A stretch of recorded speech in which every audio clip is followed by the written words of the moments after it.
बीते समय की बात है। एक व्यक्ति अपने जीवन में अध्यात्म सहित जरूरी ज्ञान को प्राप्त करना चाहता था, ताकि वह अपने जीवन को अच्छे से समझ सके और किसी भी तरह की स्थिति या परिस्थिति उसे विचलित ना कर सके। वह जानता था कि मेरी मदद सिर्फ महात्मा बुद्ध ही कर सकते हैं।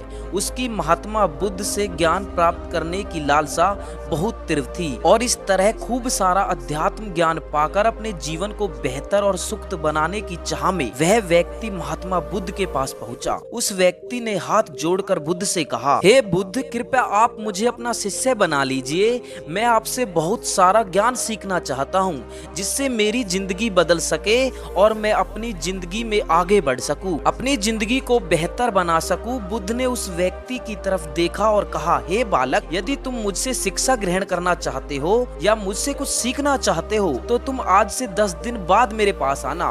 वह व्यक्ति 10 दिन बाद लौटकर फिर बुद्ध के पास आया और कहने लगा, हे बुद्ध, 10 दिन पूरे हो चुके हैं, अब आप मुझे शिक्षा दीजिए। फिर भी बुद्ध ने कहा, यदि कुछ सीखना है तो तुम 10 दिन बाद आओ।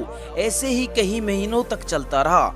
जब जब वह व्यक्ति उनके पास आता तो गौतम बुद्ध हर बार उसे ये बोलकर वापिस भेज देते कि 10 दिन बाद आना। लेकिन आखिरकार उस व्यक्ति का सब्र का बांध टूटा और हार मानकर इस बार उस व्यक्ति ने गौतम बुद्ध से पूछा, हे बुद्ध, मैं जब भी 10 दिन बाद आता हूँ तो आप मुझे हर बार की तरह वापिस भेज देते हैं। मुझे आपके ज्ञान की बहुत आवश्यकता है, कृपया मुझे शिक्षा दे, मैं कुछ सीखना चाहता हूँ। तो इस पर बुद्ध ने उस व्यक्ति से कहा, ठीक है बालक, पहले जाओ एक गिलास पानी लेकर आओ। वह व्यक्ति उनके कहे अनुसार एक गिलास पानी लेकर आया। इसके बाद बुद्ध ने कहा कि जाओ एक गिलास और पानी लेकर आओ।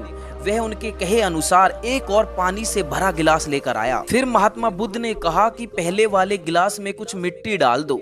व्यक्ति ने बिना कुछ सवाल पूछे वैसा ही किया जैसा महात्मा बुद्ध ने कहा। मिट्टी डालते ही पहले गिलास का पानी पूरी तरह दूषित हो गया।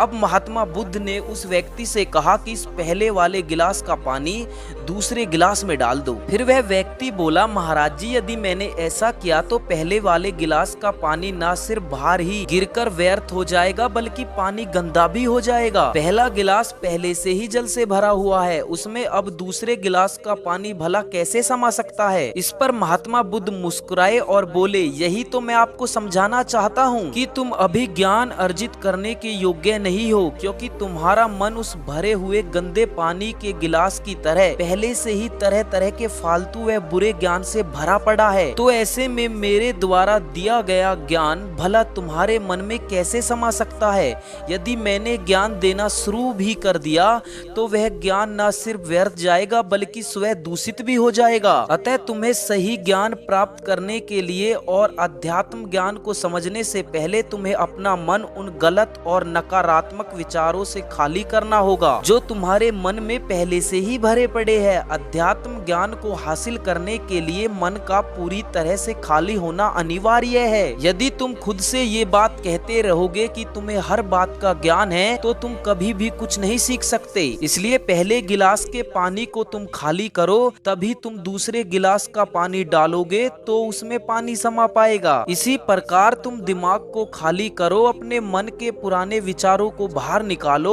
फिर वह व्यक्ति बुद्ध की बातों को समझ गया और उसने पहले वाले गिलास के पानी की तरह अपने सारे फालतू विचार और भावनाएं अपने दिमाग से निकाल दी और नई चीजें सीखने की ठान ली। मेरे दोस्त, हमारा दिमाग एक पैरासूट की तरह है। पैरासूट जब तक खुलता नहीं तब तक किसी काम का नहीं। उसी तरह हमारा दिमाग खुलने पर ही काम करता है और कामयाबी की नई उड़ान भरता है। इसलिए आपके दिमाग में जो भी फालतू के विचार है उनको खत्म कीजिए, तभी आप अपने जीवन में नई बातों को सीखकर अपने जीवन को बदल सकते हो।